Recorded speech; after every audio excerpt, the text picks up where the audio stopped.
Hello students, और कैसे हैं आप सब।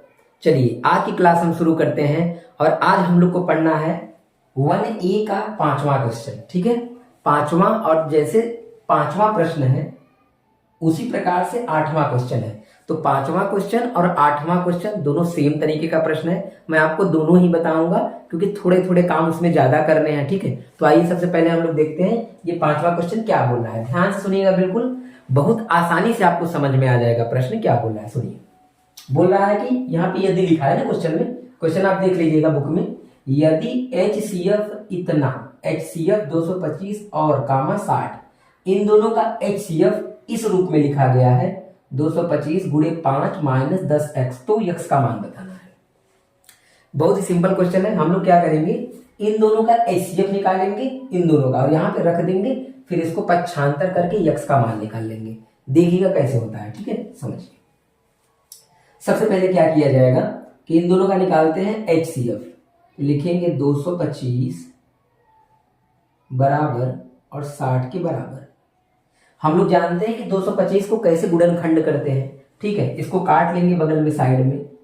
225 को करेंगे 3 से काटिए, 3 सते 21, 3 पचे 15, फिर 3 से काट देंगे, 3 दूनी 6, 3 पचे 15, फिर 5 से काट देंगे 5 बार में, और 5 से काट देंगे 1 बार में। ये इसका हो गया गुणनखंड। 3 गुणे 3 गुणे 5 और गुणे 5। अब इसको घात के रूप में लिख देंगे। 3 का बन जाएगा स्क्वायर और ये हो जाएगा आपका 5 का स्क्वायर। ठीक, इसके बाद 60 को गुणनखंड करिए। 2 से काटेंगे 30, 2 से काटेंगे 15, फिर 3 से काट देंगे 5 और 5 से काट देंगे, खत्म। फिर इसको भी घात के रूप में लिख देंगे। तो ये हो जाएगा आपका 2 का स्क्वायर इंटू 3 इंटू 5। इतना बात हम लोगों ने पिछली क्लास में सीख लिया था। अगर आपने पिछला क्लास नहीं देखा है तो एक बार उसको देख के इसको देखेंगे तो बहुत बेहतरीन तरीके से आपको समझ में आएगा। ठीक है, चलिए अब देखिए। अब हमको क्या निकालना है, इन दोनों का HCF निकालना है। HCF तो लिखेंगे HCF बराबर, इन दोनों का HCF क्या होता है, जैसा कि हम लोगों ने पढ़ा है कि HCF क्या होता है, जो दोनों में कॉमन मिले, जो दोनों में मिले। तो जो दोनों में मिल रहा है, क्या मिल रहा है, 3 और छोटा वाला घात। दोनों में 3 मिल रहा है और छोटा वाला घात यहाँ 1 है, तो यही ले लेंगे हम लोग। ठीक है ना, और जो दोनों में 5 भी मिल रहा है तो 5 को भी लेंगे। छोटा घात कौन है, यही है, तो ये लिख लिया हमने। ठीक, अब गुणा कर दीजिए, कितना आ जाएगा आपका HCF 15। ठीक है, अब क्या किया जाएगा, ये जो HCF आपका 15 निकला है, इसको हटा करके यहाँ पे 15 लिख के इसको सॉल्व करेंगे, हल करेंगे। देखिए कैसे लिखेंगे। अब 15 बराबर 225 इंटू 5 माइनस 10x। ठीक है, अब बस इसी को सॉल्व कर लेंगे, आपका आंसर तुरंत आ जाएगा बहुत ही आसानी से। सुनिए, इसका सबसे पहले गुणा कर लीजिए। गुणा करेंगे कितना आ जाएगा, गुणा करेंगे तो 5 पचे 25, 5 दूनी 10, 2 12, और 5 दूनी 10 और 1 11, 1125 आ जाएगा, माइनस में 10x। इसको इधर पलट दीजिए, इसको उधर पलट दीजिए। ये यहाँ पे माइनस है, इधर आएगा क्या हो जाएगा, प्लस,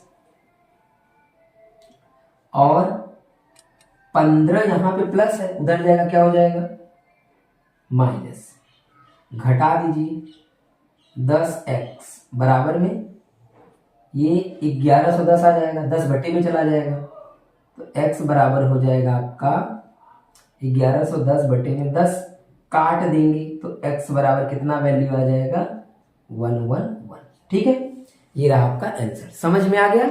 ठीक, चलिए अब देखते हैं क्वेश्चन नंबर 8। जैसे 5वां है उसी प्रकार से 8वां है। ठीक, मैंने इसके पीछे आपको 6 क्वेश्चन तक बताया था। ठीक, 6वां तक, जैसे चौथा था वैसे ही 6वां था। तो चौथा और 6वां दोनों हो गया। तो अब 5वां बता रहा हूं मैं, फिर इसके बाद आपको 8वां बताता हूं, क्योंकि दोनों सेम क्वेश्चन है। तब आपको 7वां में बताऊंगा। ठीक है ना, चलिए अब देखते हैं क्वेश्चन नंबर 8। चलिए ये प्रश्न देखते हैं। इस क्वेश्चन में क्या बोल रहा है कि देखिए, क्वेश्चन इस प्रकार से नहीं लिखा है, मैंने उसको बना के लिखा है। तो सुनिए प्रश्न क्या बोल रहा है, बोल रहा है कि 18 और 117 के HCF को इस रूप में दर्शाया गया है। मतलब इन दोनों का HCF इस रूप में दर्शाया गया है, मतलब इसी के बराबर ही होगा। इन दोनों का जो एचसीएफ होगा इसके बराबर होगा। क्वेश्चन में लिखा है ना, दर्शाया गया है, तो एम का मान बताइए। फिर लास्ट में बोला है कि 18 और 117 का एलसीएम ज्ञात कीजिए। क्वेश्चन आप देख लीजिएगा, किताब में होगा, ठीक है ना, मिल जाएगा आपको। सुनिए, तो सबसे पहला काम क्या करेंगे, देखिए ये बिल्कुल उसी प्रकार से क्वेश्चन है जैसे अभी मैंने पीछे बताया आपको। क्या करना है, इन दोनों का आपको एचसीएफ निकालना है, निकाल के यहाँ पे रख देंगे और ये इसको पक्षांतर करके एम का वैल्यू आप निकाल सकते हैं, ठीक है, बिल्कुल उसी तरह से। देखिए कैसे करते हैं। तो क्या करेंगे, सबसे पहले 18 का आप करेंगे गुणनखंड, 2 से काटेंगे 9, फिर 3 से, फिर 3 से, तो ये आपका बन जाएगा 2 × 3 का स्क्वायर बन गया। अब ये 117 है, 117 को काटेंगे कितना से, ये आपका हो जाएगा 3 × 3 × 13, ठीक। आप इसको काटेंगे तो यही आएगा आपका, ठीक है ना। या न समझ में आए तो एक बार यहाँ पे देख लीजिए। देखिए काटता हूं मैं, किससे काटना है, पहले 3 से देखते हैं, क्योंकि 7 2 9, 3 से कट जाएगा, 3 त्रिक 9, 2 बचेगा, 3 9 27, फिर 3 से काटेंगे, 3 एकम, 3 त्रिक, फिर 13 1, मिल गया, ठीक। ये अभाज्य गुणनखंड हो गया उसका, 3 3 13। अब ये हो जाएगा आपका 3 का स्क्वायर × 13। अब हम जानते हैं कि एचसीएफ निकल सकता है इससे बहुत आराम से। एचसीएफ क्या हो जाएगा, जो दोनों में कॉमन होगा वही लेंगे और छोटा घात। तो दोनों में देखिए 3 का स्क्वायर कॉमन है, अच्छा छोटा घात नहीं है, यही छोटा है, यही छोटा है। कुछ लोग कहेंगे सर 1 ले लें, 1 उसमें है ही नहीं, ठीक है ना, 3 का स्क्वायर, तो ये क्या बन जाएगा आपका 9। अब हमें इसका एचसीएफ पता चल गया। अब हम क्या करेंगे, इस एचसीएफ के मान को इसकी जगह पे रख देंगे, तो लिखेंगे अब कॉमा लगाइए, इसकी जगह पे रख दीजिए 9, यहां आ जाएगा 9 बराबर में ये पूरा 18m - 117। अब 117 को इधर पलट दीजिए, 9 + 117 बराबर में 18m, ठीक। हमने 117 को इधर पलट दिया, अब इसको जोड़ लीजिए, जोड़ेंगे कितना आ जाएगा, ये आपका 126 बराबर में 18m, 18 बटे में चला जाएगा, तो 126 बटे में 18 बराबर में m, काट दीजिए, कितनी बार में कट जाएगा, 7 बार में। ये रहा आपका m का आंसर आ गया, पहला मान आ गया, ठीक। समझ में आया, क्लियर है, बिल्कुल जैसे इसके पहले वाला सवाल था ये भी वैसे ही था, बस आपको ये पक्षांतर करना आना चाहिए। अगर आपको नहीं आ रहा है तो मैंने बेसिक क्लास बनाया है सबका, पूरा आप देखेंगे सब कुछ समझ में आपको आ जाएगा। ये m का मान आ गया, लेकिन इसने एक क्वेश्चन और कर दिया हमसे, एलसीएम बताइए। तो आपका प्रश्न ये हो सकता है कि सर क्या हम एलसीएम यहीं पे नहीं लिख सकते थे क्या, जैसे इन दोनों से हमने एचसीएफ निकाल लिया तो क्या एलसीएम नहीं निकाल सकते थे, बिल्कुल निकाल सकते थे, लेकिन चूंकि क्वेश्चन आगे बोला है, पहले ये पूछा है फिर बाद में क्वेश्चन पूछ रहा है, इसका मतलब क्वेश्चन चाहता है कि हम फार्मूले का इस्तेमाल करके निकालें, ऐसे नहीं निकालना है हमको, अभाज्य गुणनखंड द्वारा नहीं, फार्मूला यूज करें। तो फार्मूला हम लोग जानते हैं, क्या जानते हैं, सुनिए।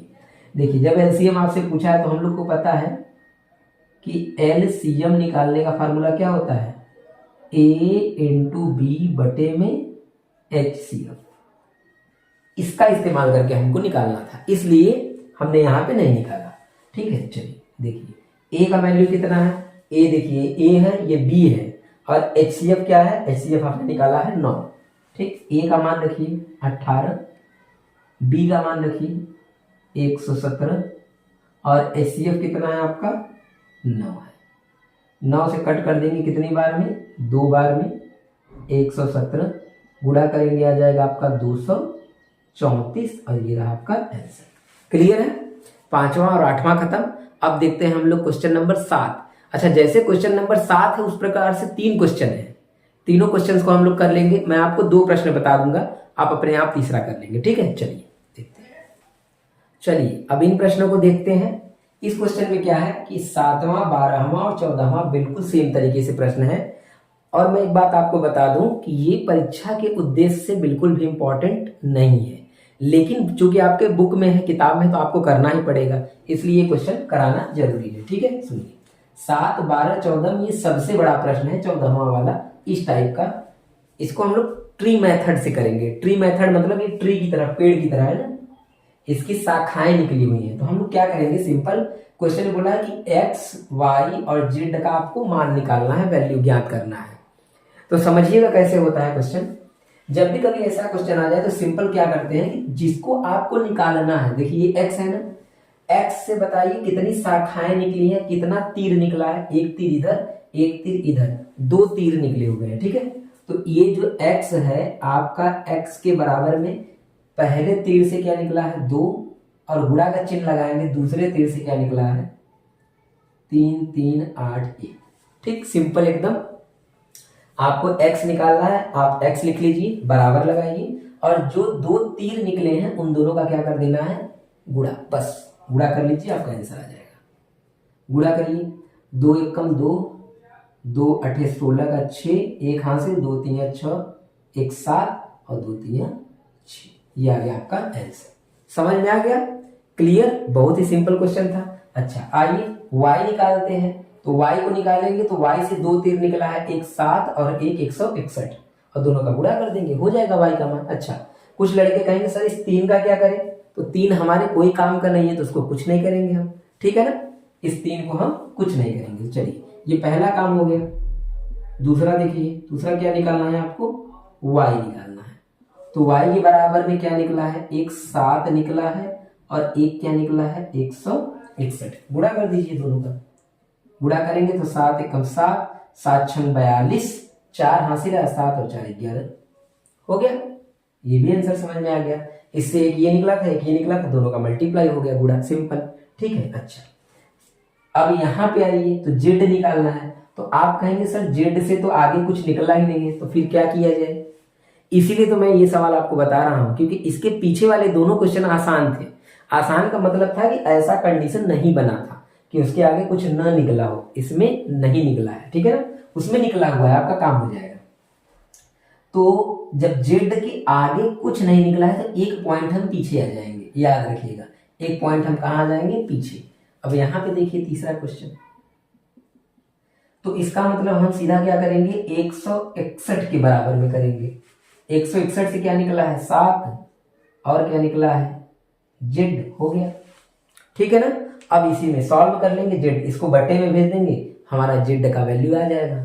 ठीक, बटे में भेज दीजिए, तो ये हो जाएगा आपका जेड बराबर 161 बटे में 7। ये बटे में चला गया, अब काट दीजिए इसको, कितनी बार में कट जाएगा, 23 बार में, हो गया आंसर। ठीक, समझ में आ गया, बहुत ही इजी और सिंपल क्वेश्चन था। इस तरह से ये सारा का सारा क्वेश्चन आप कर लेंगे। चलिए हम लोग अगला प्रश्न देखते हैं। चलिए अब क्वेश्चन नंबर 9 देखते हैं। ये क्या बोल रहा है क्वेश्चन, ध्यान से सुनिएगा। क्वेश्चन मैंने नहीं लिखा हुआ है, केवल 6 की घात पे n लिखा है, क्योंकि हमको इसी को सॉल्व करना है। क्वेश्चन सिंपल बोल रहा है कि जांच कीजिए कि क्या 6 की घात n अंक 0 पे समाप्त हो सकता है, मतलब इसके अंत में 0 आ सकता है कि नहीं। अगर n का मान एक प्राकृतिक संख्या लिया जाए, प्राकृतिक संख्या मतलब 1 2 3 4 5 6 n की जगह पे रखा जाए, तो क्या ये कभी 0 पे खत्म हो सकता है। तो वो तो देखने में ही लग रहा है कि नहीं हो सकता, लेकिन हमको इसको बताना है, सिद्ध करना है कि जांच कीजिए कि होगा कि नहीं होगा, ठीक है ना। तो आइए मैं आपको पहले लॉजिक बताता हूँ, एक तरीका बताता हूँ कि ये 0 पे हो सकता है कि नहीं हो सकता। सुनिए, जैसे मान लीजिए कि ये 6 की घात पे n लिखा है ना, सुनिएगा, n की जगह पे हमको बोल रहा है कि आप प्राकृतिक संख्या रखिए, मतलब 1 2 3 रख सकते हैं। तो चलिए आइए रखते हैं।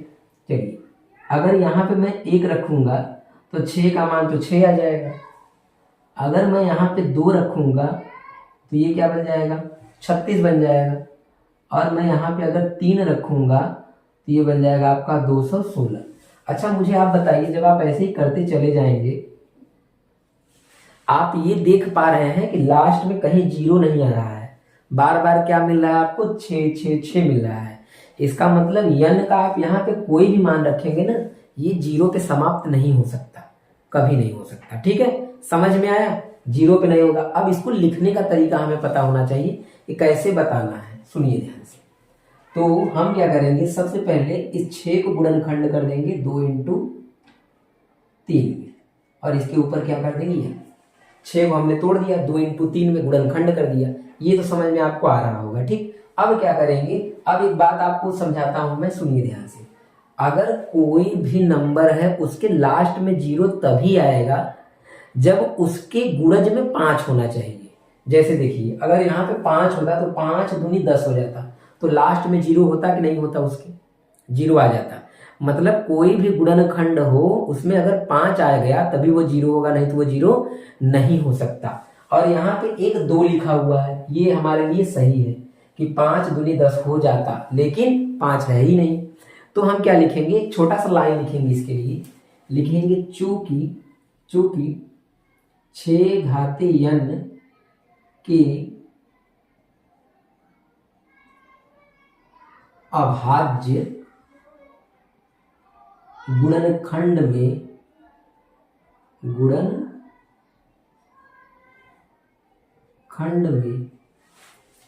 6 घाते n के अभाज्य गुणनखंड में 2 तथा 3 है, 2 तथा 3 है, परंतु 5 नहीं है, परंतु 5 नहीं है। ठीक, सिंपल ये बात है। कहना मैं ये चाहता हूं कि 6 के अभाज्य गुणनखंड में आपका 2 है, 3 है, लेकिन 5 नहीं है। दिख भी रहा है कि नहीं है, वही हमने शब्दों में लिख दिया। और आपको भी लिखने में कोई दिक्कत नहीं होना चाहिए, आराम से लिख लीजिए। ठीक है, 5 नहीं है। यहां पे लिखेंगे जबकि अंत में 0 लाने के लिए 5 का होना आवश्यक है। लिखेंगे जबकि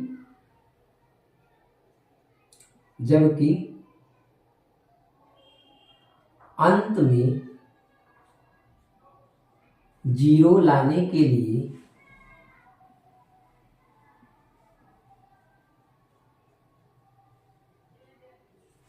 5 का होना आवश्यक है, जरूरी है, जरूरी है। ठीक, जरूरी है लिख देंगे। अतः क्या है, अतः 6 की घात n अंक 0 पे समाप्त नहीं हो सकता। लिखेंगे अतः 6 की घात n अंक 0 पर समाप्त नहीं हो सकता। हो गया। ठीक, कहने का मतलब देखिए, ये क्वेश्चन में आपको कुछ करना नहीं था, बस सिंपल समझ करके उसको लिखना था, और जो हमने लिख दिया 2 लाइन 3 लाइन जो भी था, सिंपल था। ठीक है, आइए देखते हैं कुछ और क्वेश्चन। इसके बाद मतलब इसमें का ये 1A पूरी तरह से खत्म हो जाएगा। अच्छा, जो नए बुक है उसमें कुछ क्वेश्चन बढ़े हुए हैं। ठीक है, तो मैं पुरानी बुक से पढ़ा रहा हूं, तो जो बढ़े हुए क्वेश्चंस हैं वो मैं नहीं बता पाऊंगा, क्योंकि अभी मेरे पास वो बुक नहीं है, वो बुक मुझे देखना पड़ेगा। आप अगर कमेंट में मुझे बताएंगे कि उन सवालों को बताइए, तो मैं फिर ला के बताऊंगा जरूर। ठीक है ना, लेकिन मुझे लगता है कि इतने क्वेश्चन आपके लिए काफी हैं, बहुत ज्यादा हैं, और इतना आप पढ़ लीजिए। ठीक है, कुछ क्वेश्चन और हैं जो पुरानी बुक से मैं पूरा बता रहा हूँ। 14 प्रश्न है, 14 का 14 मैं बता दूंगा। ठीक है, 2 क्वेश्चन और बचे हैं, उसको मैं बता देता हूँ, फिर ये खत्म हो जाएगा प्रश्नावली। चलिए देखते हैं। चलिए अब ये क्वेश्चन देखते हैं। क्वेश्चन नंबर 10 और क्वेश्चन नंबर 13 दोनों सेम प्रश्न है, एकदम बिल्कुल सेम तरीके से होगा। क्वेश्चन क्या बोल रहा है, सुनिए। क्वेश्चन बोल रहा है कि इतना तथा इतना दोनों एक ही में दिया हुआ है, भाज्य संख्या क्यों है, इसका व्याख्या करना है। अच्छा, भाज्य का मतलब क्या होता है? भाज्य मतलब जो अपने अलावा किसी और संख्या से भी कट जाए, उसे भाज्य बोलते हैं। ठीक है, जैसे बताइए 7 भाज्य है कि नहीं है? आप कहेंगे नहीं है, क्यों? क्योंकि 7 तो केवल 7 से ही कटता है या 1 से कटता है। 1 को अभी हम लोग छोड़ देते हैं, 1 को मत लीजिए, ठीक है ना। अच्छा, 12 को पकड़ लीजिए, तो 12 से भी कट जाएगा, 4 से भी कट जाएगा, अच्छा 3 से भी कट जाएगा। कहना मैं सिंपल ये चाहता हूं कि जो संख्या अपने अलावा किसी और संख्याओं से कट जाता है उसे भाज्य बोलते हैं, या ऐसे बोल सकते हैं जिन संख्याओं का 2 से अधिक गुणनखंड मिल जाए, 2 से अधिक गुणनखंड मिल जाए, वो भी भाज्य होते हैं। तो आइए हम लोग इन क्वेश्चंस को बिल्कुल वैसे ही करेंगे कि कैसे ये भाज्य है, क्यों भाज्य है, ये बताना है हमको। आइए तो सिंपल क्या करेंगे, सबसे पहले मैं ये लेता हूँ, फिर उसको ले लूंगा साथ में, ठीक है। सुनिए, यहाँ दोनों में देखिए 13 है ना, ये एक संख्या हो गया पूरा क्योंकि गुणा में है, प्लस वो दूसरी संख्या हो गई। दोनों में 13 है, 13 को निकाल लीजिए कॉमन, कॉमन निकालिए उभयनिष्ठ। जब कॉमन निकाल लेंगे तो 13 यहाँ से निकल जाएगा, तो यहाँ क्या बचेगा 7 इंटू 11 और इंटू यहाँ पे क्या बचेगा 1, क्योंकि 13 एक कम 13 कट गया, ठीक। प्लस 13 से इसको काट देंगे कितनी बार में, एक बार में, क्योंकि 13 निकल गया तो यहाँ 1 और 1 बच जाएगा। अच्छा सेम तरीके से मैं अगर साथ में लेके चलूँ तो वो भी वही होगा, ठीक है। ये भी क्या होगा देखिए, समझिए, मैं एक ही साथ में कर दे रहा हूँ, आप इसके नीचे करिएगा, ठीक है। तो जैसे कि यहाँ 5 है, यहाँ भी 5 है, दोनों में कॉमन है, ले लीजिए 5, 5 कॉमन लेंगे तो अंदर क्या बचेगा 7 6 और 5 की जगह पे 1 आ जाएगा, 4 3 2 1 और प्लस 1, ठीक। क्योंकि 5 कॉमन हमने ले लिया तो यहाँ 1 1 बच जाएगा, ठीक। ये वाला 1 और ये वाला 1 हो गया। अब इन सब का जोड़ घटाना गुणा जो भी हो कर देंगे हम लोग। देखिए तो 13 वैसे ही हो जाएगा, 7 का 11 में 77, 77 एकम 77, तो ये आपका हो जाएगा 77 और प्लस 1, ठीक। चलिए इसका करते हैं, ये कितना आएगा देखा जाए। देखिए 7 छंग 42, या पीछे से करते हैं, 1 का 2 में 2, 2 3 6, 6 चौके 24, 24 का 6 में करेंगे तो 24 का 6 में करेंगे तो आएगा आपका 144, और 144 का 7 में गुणा कर दीजिए, तो 144 का जब आप 7 में गुणा करेंगे तो आपका आ जाएगा 1008। कितना आ जाएगा 1008, मतलब इसका पूरा जब गुणा करेंगे तो ये आएगा आपका और प्लस 1, ठीक। देखिए दोनों सेम तरीके से चल रहा है, आप इसको नीचे करिएगा ना, पहले मैं अलग अलग करना था, मतलब मैं एक ही बता दे रहा हूँ। अच्छा इसको प्लस करेंगे क्या आ जाएगा इंटू 78, ठीक, 77 और 1 78 आ जाएगा, ठीक। अच्छा इसका करिए इंटू 1009, 1008 था 9 हो गया, ब्रैकेट हट गया तो गुणा का चिन्ह लग गया, ब्रैकेट हट गया तो गुणा का चिन्ह लग गया। अब इसका इसमें गुणा कर दीजिए, इसका इसमें गुणा कर दीजिए। अच्छा आप एक बात देख रहे होंगे कि ये 2 अभाज्य गुणनखंड है ना, 2 गुणनखंड है, इसको हम चाहें तो 3 भी गुणनखंड बना सकते हैं। कैसे देखिए 13, क्या हम इसको 2 इंटू 2 से काट दीजिए, 2 3 6 और एक इसको 2 9 18, क्या ऐसे लिख सकते हैं, क्योंकि 39 का गुणा जब 2 में करेंगे तो 39 दूना 78 ही होता है। देखिए 3 गुणनखंड हो गया ना, 2 से अधिक गुणनखंड हो जाएगा तो समझ लीजिए वो क्या है, भाज्य संख्या है, ठीक। तो ये बन गया हमारा। अच्छा इसका जब गुणा करेंगे तो ये आएगा आपका 1014 टोटल। आप अगर इसका नहीं भी किए होते ना 2 ठो, तो यहाँ पे तो 1 छुपा होता है ना, तो हो गया 2 से अधिक गुणनखंड, इसका 2 से अधिक गुणनखंड। अच्छा इसका इसमें गुणा कर दीजिए, इसका भी देखिए यहाँ पे 1 छुपा है तो 3 गुणनखंड हो गया, यानी 2 से अधिक गुणनखंड बन गया, ठीक। तो वो 1 तो छुपा ही रहता है, इसका गुणा करेंगे तो आ जाएगा 5045। अब हम इसके लिए एक छोटा सा हिंदी लिखेंगे, वही ध्यान दीजिएगा। सुनिए मैं इसके लिए लिख रहा हूं, आप उसके लिए भी अलग से बना लेंगे। देखिए लिखेंगे चूंकि 1014 के 2